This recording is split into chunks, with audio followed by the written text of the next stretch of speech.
Alright. Good morning, good morning, good morning, good morning. Tortang talong na naman yung ating ulam ngayon, mga ka-foodie. Mga ka-foodie, mga kapugi. Ano bang tawagan natin sa isa't isa? Kaibigan, kakilala, ano ba dyan? Basta, ngayong umaga, ang sarap ng ulam natin. Ayan, tortang talong. Ayan. Okay, inihanda ko na po yung mga recipe natin sa umagang ito. Alright, paano ba ito lulutuin? Sige, papakita ko sa inyo kung paano lulutuin itong tortang talong. Alright. Ayan, ginawa ko una, nilagyan ko muna ng ayan, maliit na palayok at saka painitin natin. Pagkatapos, lagyan natin ng mantika. Alright. Ayan. Okay. Pagkatapos, dagdagan pa natin. Hintayin natin kumulo. Oh, nandito na naman si Sarah. Uy, ang buntot mo, Sarah. Alis dyan. Alis, alis. Alis muna. Kaya magluto muna ako. Alright. Then, kukunin natin yung mahiwagang. Okay, ayan. Sandok natin. Lalagyan ng ating niluto. Simple lang po. Ito yung chicken manok. Ayan. Simple lang lalagyan natin. Lagyan natin dito. Para madali kong makita. Ayan. Pwede natin gamitin ng mahiwagang sandok natin. Pwede ring ating alright. Pwede ring kamayin. Pero importante ha, mga viewers, mga followers, mga kaibigan ko. Okay. Dapat malinis yung kamay natin. Okay. Kuha tayo isa. Ayan. Tapos, lalagay na natin sa kumukulo. Ay, mainit na lutuan natin. Ayan. Ayan, napakadali lang. So, pwede rin ito gawin ng mga kabataan natin ngayon. Ang dali-dali lang siya. Okay. Yung elementary, pwede na. Ano kayong edad na pwede na magluto ito? Pwede na gani. Kaya na siguro ng grade 3 ito. Nalutuin to. Alright. So, grade 4, ganon. Grade 5, grade 6. Depende sa mga mga magulang. Kaya na ang gumabay sa mga bata ninyo. Alam niyo naman kung ano ang dapat gawin nila na. Hindi lang more on cellphone. Ayan.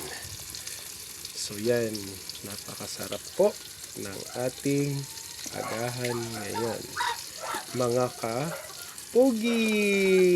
Alright. Yan. Okay. Kung kaya lang kamayin, balik tarin na naman natin. Mga ka-pogi. Ayan. Ayan, manok ko. Habang nagaluto ako, tinatanong yung niluluto ko.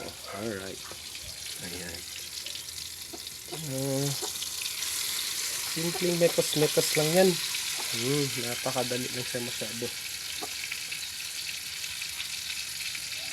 Diba? Chicken, manok. Alright. O, mamaya ka lang kain na. Sabay tayong kakain na. Ayan. Huwag nyo na pansin itong pan ko. Maliit kong kusina. Huwag nyo pansin kasi mangingitim talaga yung yung mga kaldero natin kasi walang cover. Wala siyang cover dito. Ayan. Open lang siya masyado. Okay. Tapos, kukunin na natin ang mahiwagang klayok. Ayan. Madali lang siyang maluto kasi yung talong, luto naman yan. Good. Naluto naman good na siya daan. Then, patong natin dito yung lalagyan. Ayan. Para makita rin nyo. Ayan. Alright. Then, pwede na natin siyang kukunin. Ayan. Ayan. Tapos, ito na naman. Alright. Ayan. Kunting nikos-nikos ng mga kapudi. Alright. Yan.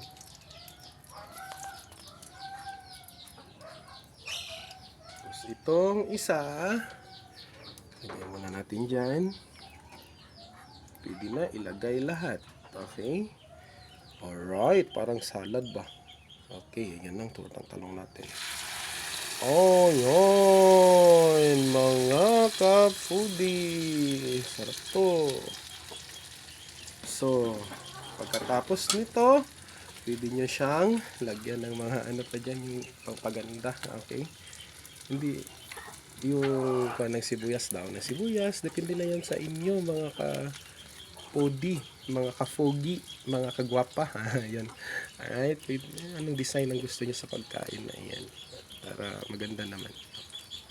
Okay. So, balik ta rin natin. Remember ha, hindi lang masyadong malakas yung